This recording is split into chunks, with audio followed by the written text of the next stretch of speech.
Hello and welcome to episode 4 of the Speak Uneasy, a horror attraction and culture podcast. In this week's episode we take a drive down to Northampton to visit Dr. Frights Horror World. Dr. Frights is an event with a massive cult following, adored for its slightly more tongue-in-cheek, fun-centric view on horror, with B-movie styling throughout, yet promising intense mazes and scares, despite having a slightly more fun attitude. This has been an event that's been on my radar for a few years now. Dr. Frights change their mazes every single year. That means you can get a completely different lineup, or perhaps a sequel to a maze that you've previously seen or enjoyed. So you can imagine my excitement when I saw that this year's theme was Dr. Frights Horror World. A tongue-in-cheek, B-movie feeling take on Disney World. This had to be the year. This had to be the year that I finally did my first Dr. Frights. So I guess the question is, can Dr. Frights really deliver as much fun and as many scares as everyone keeps saying? As always, our review episodes feature a mixture of live and studio audio, so as always we like to apologise for the disparagement between the two audio types, both in volume and in terms of quality, but I feel it's important to get a change of pace and energy that you get from the live recordings. Also, I'd like to remind you before we go into the review that all views and opinions expressed within are that of the individual, and as always, my words are not gospel. Because I enjoy something does not mean you will, and because I may not enjoy something does not mean you will not. So if any part of our reviews pique your interest, the best thing you can do is purchase some tickets and go and try it for yourself. With the usual disclaimers now done, let us jump into the live audio. Live from Dr. Frights Horror World. Hello and welcome. We are live here at Dr. Frights Horror World. Tonight we've got 4 mazes ahead of us, which is Madmen and Monsters, Killer Clowns of the Caribbean, House of Wax, Grindhouse in Wonderland. Dr. Frights is very much known for being the off-the-wall, a little bit more B-movie, a little bit more crazy, so I'm really excited to be down here now. A quick walk through the central hub gives us a good overview of what sort of things we can expect. A lot of cool and fun facades thrown up in front of the mazes, great selection of food and drink throughout. Also, I'm just going to throw this out there because it's something that not enough events do, a decent range of merchandise. So let's see if our hearts can have an attack and my wallet can be emptied. As the keen observers of you will already know, it's time for a footnote. The name of the first maze is actually Monsters and Madmen. So I do apologise for that straight away. I must preface, there's actually quite a lot of mistakes in the live audio for this event. I really can't tell you how excited I was to be at Dr. Frights, which, on the one hand, puts quite a lot of pressure on Dr. Frights. There's not many that I'm kind of dying to get to, but there's just something about the premise of Dr. Frights that really excited me. So with that in mind, I do make a few errors. I will obviously footnote them as per usual. But with that being said, let's jump back into a little bit more live audio before we get to our first maze.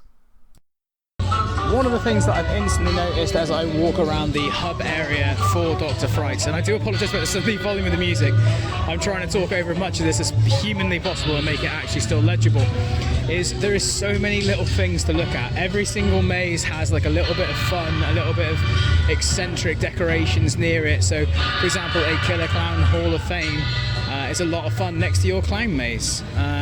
Just generally speaking, a lot of the things about Dr. Frights promotes the sort of fun, geeky side of horror, and I really appreciate that. So after taking a little bit of time just to look around that central hub and get a feel for the general event itself, we decided to look towards our first maze. Out of the 4 choices that we had, we decided that we wanted to start with the House of Wax. The House of Wax is described as such. The House of Wax was once a popular small town attraction until the local townsfolk labelled eccentric owner Madame Latrusse a witch, sentencing her to a fiery death. But legend has it, she still haunts the rooms and corridors, reanimated the twisted remains of her beloved waxworks to take revenge on anyone who dares set foot inside. This feels like a really nice moment, actually, to just say about one of the things that I really enjoyed about the mazes. As anyone who has done a scare maze before will know, batching is incredibly difficult. One of the things that they do is they actually automate the batching process by taking your party and asking you to stand in basically a pre-show room. There's a small light on the side which goes between red and green. Some of you who are more intuitive will realise that red means stay in the room and green means go. This isn't just a blank room though. This is a room with set pieces and theming in there to give you a flavour of what you're about to experience.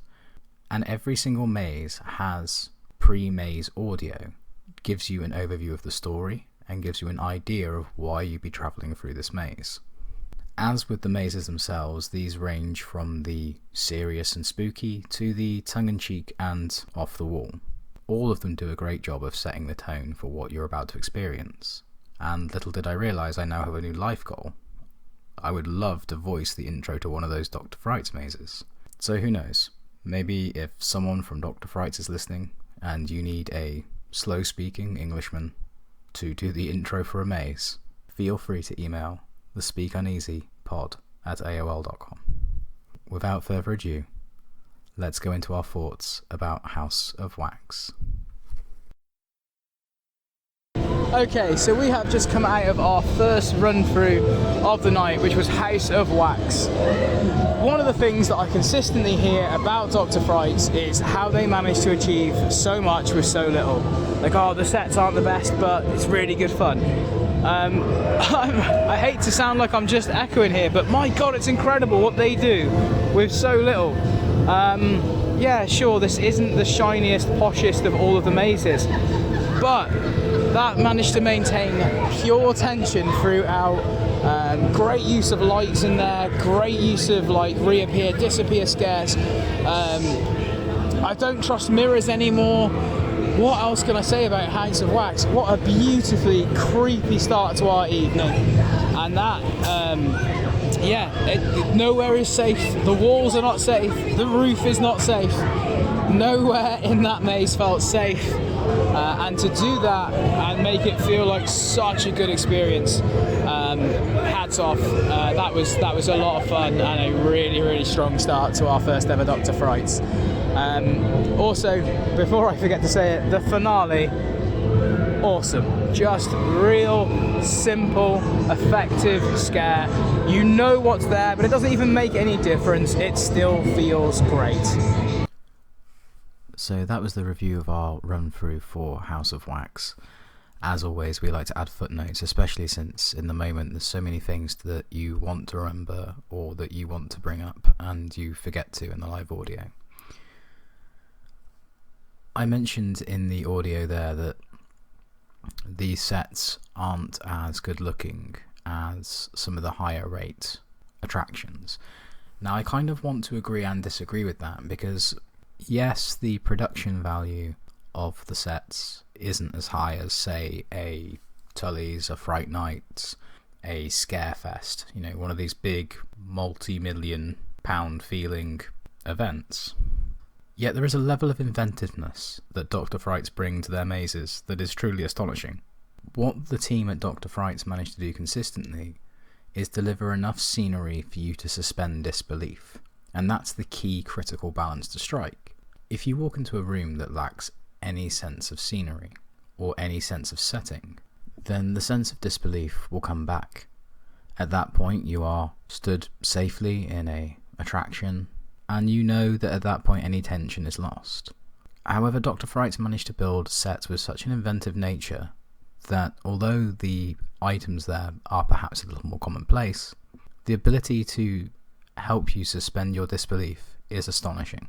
The House of Wax maintains a truly eerie sense right the way through, and there was no point in the run through where I went, oh, this is the room. That feeling of disdain never set in. Everything felt great, and again, Hats off to the people who run Dr. Frights, because their use of lighting is astonishing. Some of the setups for some of the coolest visuals of the maze, not even necessarily a jump, but some of the coolest visuals, were really well timed and really well thought out visual tricks using light. Once again, although the budget may not be £1 million, the ideas and the thinking behind it truly are blue sky. Or maybe it's a kind of dark, miserable grey sky.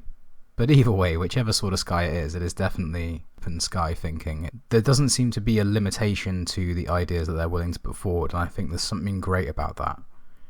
The level of balls that Dr. Frights has, there is absolutely no fear in the way they approach problem solving and world building, and that shows throughout.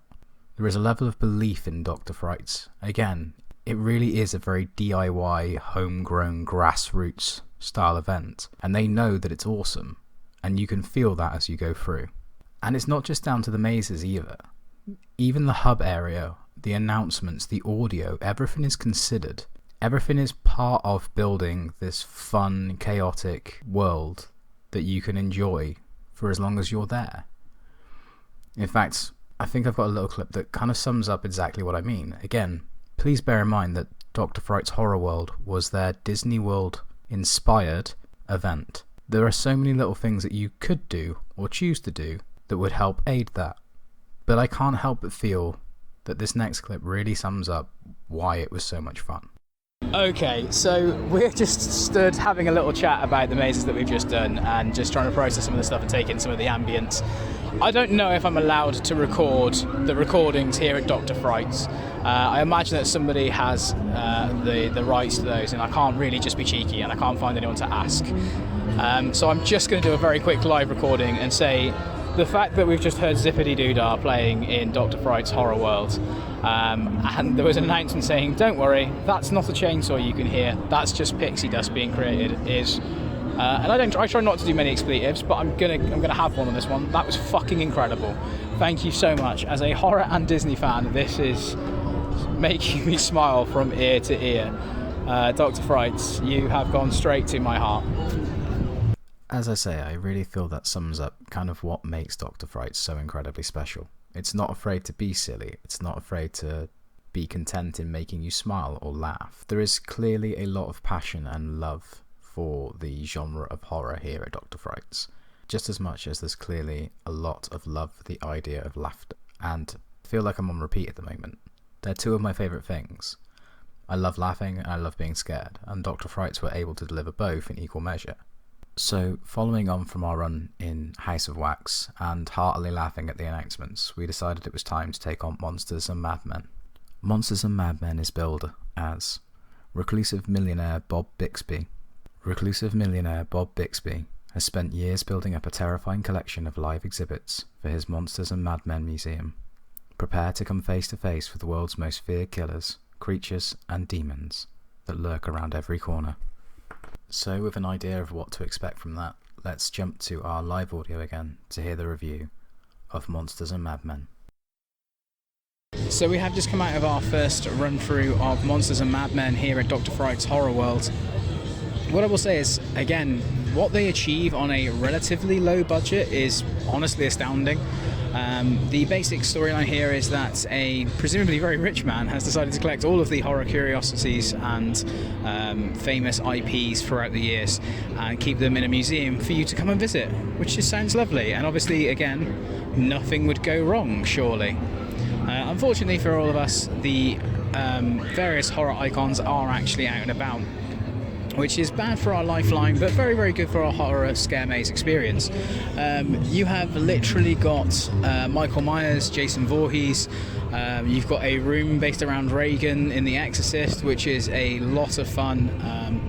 For those of you who know me personally, we haven't really got to the episodes yet where we're talking about classic horror films and stuff. That's coming later in the year. The Exorcist is my favourite of all time, so anytime I get to step into a Reagan room, I'm always very, very happy. That being said, this one was very cleverly done. I would have liked a little bit more light in the Reagan room, just so you could see like what's going on in there, but to be fair, that may have lessened the effect of what they were going for, so I'm definitely not going to hold that against them. It's just I want all of the Exorcist all of the time. Some really solid jumps in there. Freddy Krueger, if you get played this recording at any point, that is the most I have moved from a jump. Like, there have been jumps that have made me shout louder, but that is easily the most I've ever moved from a jump, so congratulations. A lot of the rooms are, again, very well constructed, very well thought out, great use of light. This really is a masterclass in what you can achieve on a lower budget by just being inventive. Dr. Frights has kind of a cult following, and I'm really starting to understand why. These mazes may not be the prettiest. That being said, they're certainly not ugly. I really want to stress that. Some of the reviews that I've heard have made it sound like you're walking into like some of the most disgusting eyesores you can ever see. I don't agree with that. Like, sure, they're not, you're not walking onto the set of a movie, but they get their point across and they help you suspend disbelief just enough to let those scares occur. And I think, for what it is, it's an awful lot of fun. And that's the number one thing I want to describe Dr. Frights as so far, is fun. Again, gorgeous big hub area to have a few beers with your friends. One thing I do like is that you can't get to the bar till you've done your scare mazes. Of course, for those who care, mine's an old-fashioned. The nice thing about Monsters and Madmen is it very much functions as a love letter to those classic horror IPs. And again, as I've already stated, the team behind Dr. Frights clearly have a lot of love for the genre of horror. I also mentioned there briefly the bar. I really do like the fact that you can't go to the bar until you've done your scare mazes. This is a really smart and considered choice. And there's two really big benefits of this. One, for the actor's safety. I don't imagine anyone actively enters into a scare maze with the intention of harming somebody. I'd like to think that nobody's quite that much of a mean-spirited person. Let's try and limit our expletives for this episode. However, in the heat of the moment, if you perhaps have had some of your ability to regulate your temper removed by a couple of drinks, and somebody startles you, it may be an instant reaction to perhaps bring up your hands. Not that I condone that in any way, shape or form. At the end of the day, if you've put your hands on a scare actor, you've made a massive mistake. It's not okay. However, I love the fact that Dr. Frights have removed one of the temptations and one of the things that can enable moments like that to happen. So I think, first of all, purely from a point of view of the safety of the actors, I 100% support that decision. And secondly, there's a fun feature. The bar has a scare cam.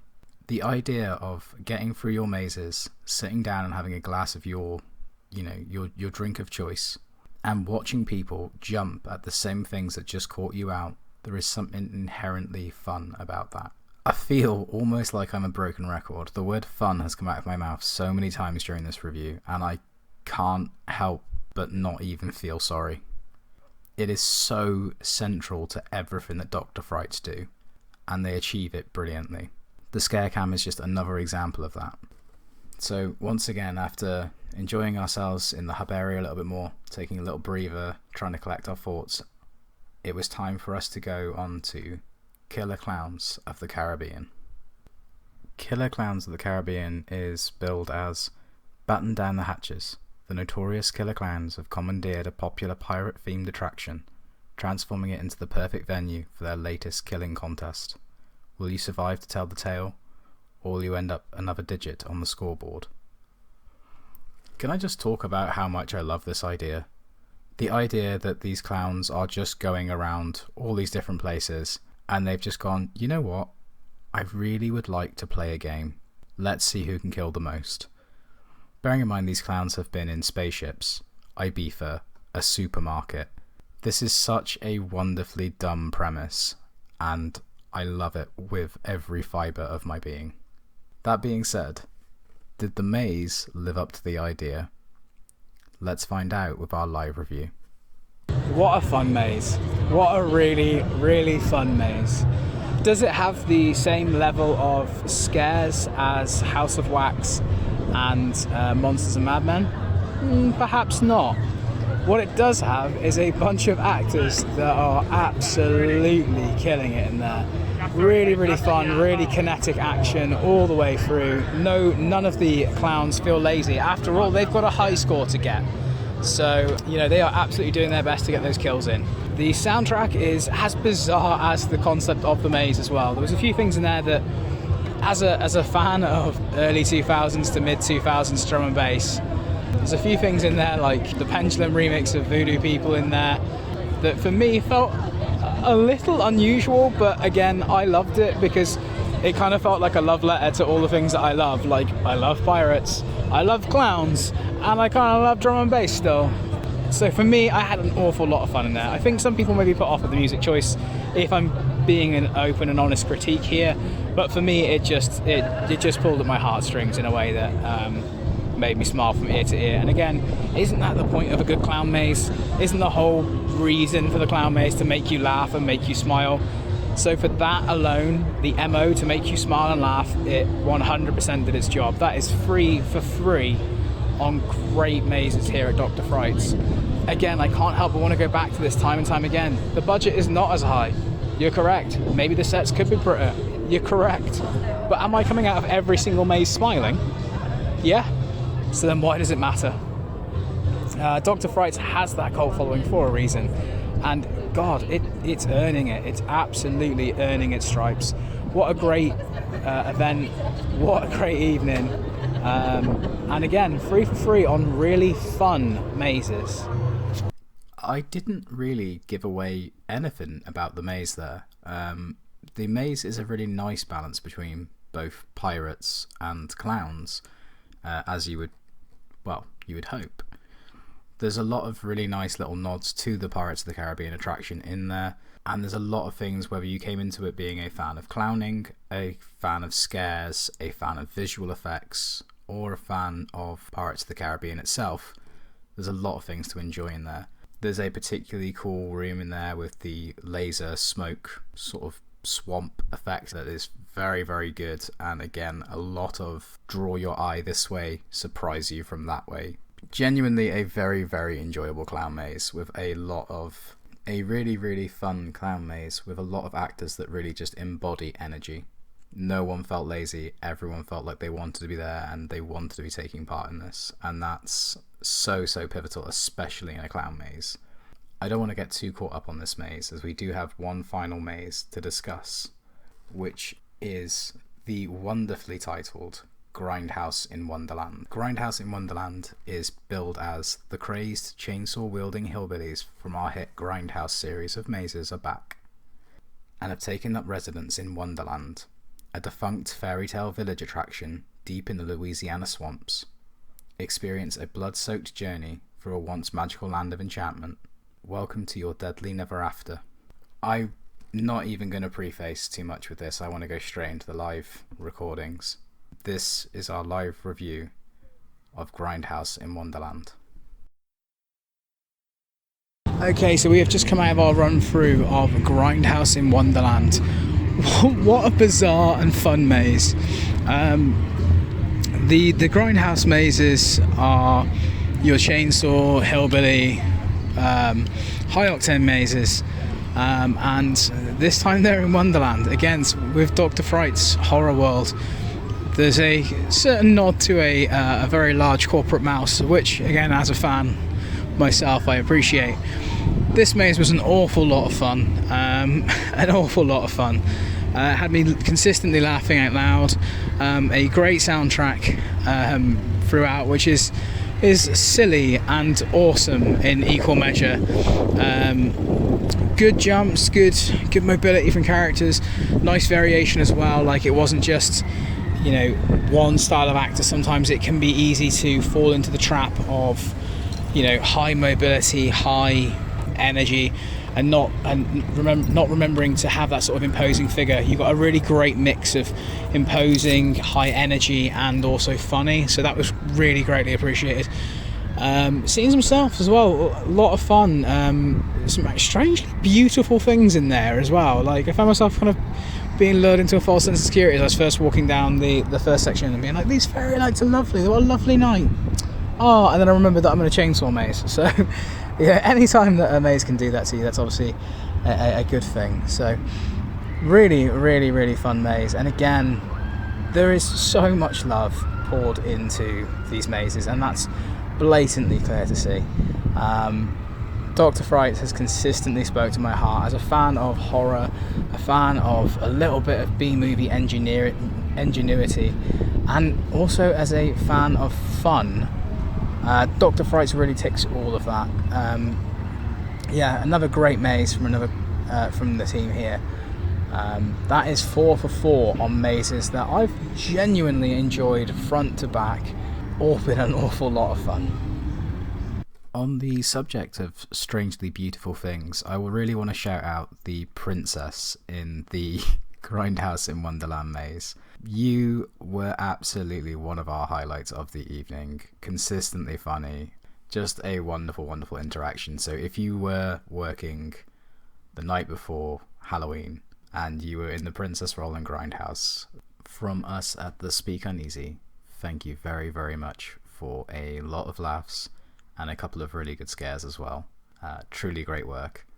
I do have a couple of last thoughts from the live recordings from Dr. Frights Horror World, which we're going to jump into now. Okay, so that pretty much concludes our evening here at Dr. Frights Horror World. The number one thing that I wanted to say is this event is a lot of fun. Fun is like the number one priority here. If you're coming for super serious scares, this might not resonate with you. That is not to say that there isn't a bunch of incredible scares to be had. Again, they caught me out multiple times this evening, and with great effect. But if you are fun adverse for some reason, I don't know, maybe you want all of your walls to be grey and you want to wear just a grey suit and you want to get the bus to work and you don't want any joy, if that describes you, Dr. Frights might not be your horror event, and that's okay. However, if you can get on board with a little bit of B-movie cheese, a whole heap of not taking itself too seriously, then Dr. Frights should be one of the first events on your list for next year. I have consistently laughed, I have consistently gone oof and expletives. I try to keep it fairly polite sometimes. And they delivered it all with great effect. There is clearly so much love and attention put into this event, and it just feels like the embodiment of we can do it attitude. If the we could do it movement, or the DIY movement, was drenched in gore, it would be Dr. Frights. And I can't help but kind of fall in love with that. I actually stopped to try and just sort of say hello and just sort of, give some of my feedback and say about how much I enjoyed it. I found out that 6 people are the core of this event. 6 people. That's insane. Like, I can get my 5 best friends and we wouldn't put up a tent, let alone the entirety of Dr. Frights. The amount of love and attention that goes into this event is astonishing, and it really, really shows. If you want the hyper polished, if you want, the glorious massive sets where like everything is a bit more straight lace, sure, it may not resonate with you, and that's okay. It's okay to like different things. I really want to stress that. But for me, I am completely converted. I've heard people rave fanatical about this place, and as somebody who does value theming, does value good sets, does value high production, I must confess, as well as being very excited, I was slightly nervous. No one wants to be the person who goes like, hey, I know everyone likes this, but I don't really get on with it. And after actually experiencing it, I completely get why this is so loved. It's like discovering that band that still sound like they did on their first record and still kept that energy. Like, this is by no means a new event. It's been going for a long, long time, but it still feels like it's got this real grassroots heart that is just undeniable, and it's something that's obvious that you want to buy in on and feel like you're a part of it, and Dr. Frights does a really good job of making you feel like you're part of it. So bravo, Dr. Frights. Hats off to absolutely everybody that works on this, from the main team that throw all this up and have the concepts and the ideas, to the insanely good actors that are working throughout those mazes, to, again, the lovely people at front of house. This has been a really nice week, actually, for scare mazes and being able to praise front of house. yeah, you've made an absolute fan out of me, and I hope that when next Halloween rolls around, Dr. Frights is still here to come back to, which I'm sure it will be. And I hope that these podcasts are still going, and I hope that 2023 gets to start with a little bit of Dr. Frights. So thank you very much for not having us down. Again, full transparency, we paid for our tickets, but thank you very much for hosting what was an amazing evening, an amazing event. So yeah, we're off for a long drive home now, and it's going to be worth every single minute. There's so much more that I could say about Dr. Frights, but I fear that if I keep talking as much as I have been talking about Dr. Frights since last night, this episode would have been about 24 hours long. Literally anyone that will listen, I have been telling them about the great experience that is Dr. Frights. As I said in that clip, it's not going to be for everybody. If the more tongue-in-cheek side of horror doesn't appeal to you, then there are hundreds of fantastic scare attractions here in the UK and wider afield. However, if, like me, fun really resonates with you, then please, please, please, I'm begging you, put Dr. Frights on your calendars for next year. Once again, thank you very much to all of the team. Thank you very much to the very lovely lady who was on the box office that we spent far, far too long chatting to. You had the patience of an angel, and thank you so much for taking the time to speak to us. It was really, really cool and really, really insightful. Dr. Frights, easily one of my favourite events of the 2022 season, and one that I'm heartily looking forward to seeing. A, where did the clowns end up? B, where do the Grindhouse guys end up? And C, what are the two mazes that accompany them? There's so much to look forward to, and that's the wonderful thing about these events. There's always something to look forward to. So that does conclude our review for Dr. Frights Horror World. Once again, thank you so much for listening to the podcast. It really does mean a lot to us. If you have any feedback on ways for us to improve the podcast, feel free to email us at thespeakuneasypod@aol.com, or you can message us on Twitter or Instagram at thespeakuneasy. If you have enjoyed the episode, please, please, please do hit the follow, subscribe button on whatever platform it is that you listen to us. And if you could take a moment to pass this around your friends or just tell people about us, that would be great. Because every little interaction, especially in these early stages, really does make a massive difference. So again, thank you very much for listening.